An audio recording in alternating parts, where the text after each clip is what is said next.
سیکھ ہی جاتے ہیں. کبھی ادھر ٹکرا ہے, کبھی ادھر ٹکرا ہے. ٹکر کھانے تک کے لیے تیار ہو گئے. انگلی چھل گئی, چمڑی کچھ ادھر گئی, دو ایک مرتبہ گر بھی گئے, لیکن کہتے ہیں بھائی مزہ آ گیا, یہ تو صرف ایسے کرو یہاں سے وہاں پہنچ جاتے. میں کہتا ہوں آپ نے شرم نہیں کی, اس بڑھاپے میں ٹو ویلر چلانے کا شوق پیدا کیا اور سیکھ لیا, اس بڑھاپے میں موبائل کا شوق ہوا اور سیکھ لیا. کیا کیا نہیں سیکھ لیا جی بڑھاپے میں. صرف ایک چیز کو شیطان نے دماغ میں گھسا دیا, اب تو اولاد والا ہو گیا, شادی والا ہو گیا, اب کیا تو پڑھے گا. کس حدیث میں لکھا ہے جی کہ شادی کے بعد نہیں پڑھ سکتے؟ کس حدیث میں لکھا ہے جی کہ بڑھاپے میں نہیں پڑھ سکتے؟ صحابہ کرام میں, تابعین میں, محدثین میں بڑی تعداد ملے گی ایسی جنہوں نے اپنے پوتوں پڑ پوتوں سے سیکھا. چلو بیٹا سناؤ مجھے, سکھاؤ, مجھے تو نہیں یہ بات آتی, تم سکھاؤ. تو ایسے جب جلسے ہوں تو اپنا جائزہ لینا چاہیے. اور یہ عجیب بات ہے, متضاد بات. کیا کہتے ہیں, آپ کے گھر میں اگر کوئی اچھا قاری بن جاوے, عالم بن جائے, مفتی بن جائے, مدرسہ چلانے والا بن جائے, جیسے یہ بڑے بڑے علماء بیٹھے ہوئے, مولانا مزمل صاحب, اور یہ کون ہے مولانا مبشر صاحب جی, اور تو دوسروں کا نام نہیں جانتا. تو آپ کہتے ہیں جانتے ہیں وہ جو مدرسہ چلاتے ہیں وہ کون ہے؟ وہ میرا بھانجا ہے. وہ کیا ہے؟ میرا بھانجا ہے, وہ میرا بھتیجا ہے. اور وہ صاحب کہتے ہیں وہ میرا داماد ہے. یعنی اس مولانا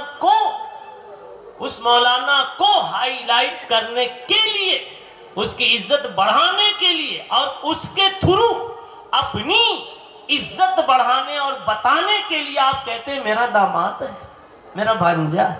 بابا جب اتنی عزت ابھی ہے آپ کے دل میں, الحمدللہ یہ امت کی خیریت ہے, تو جب اتنی عزت ہے تو آپ کو چاہیے کہ آپ ڈائریکٹ وہ خوبی اپنے اندر میں پیدا کریں, اپنے اندر میں پیدا کریں.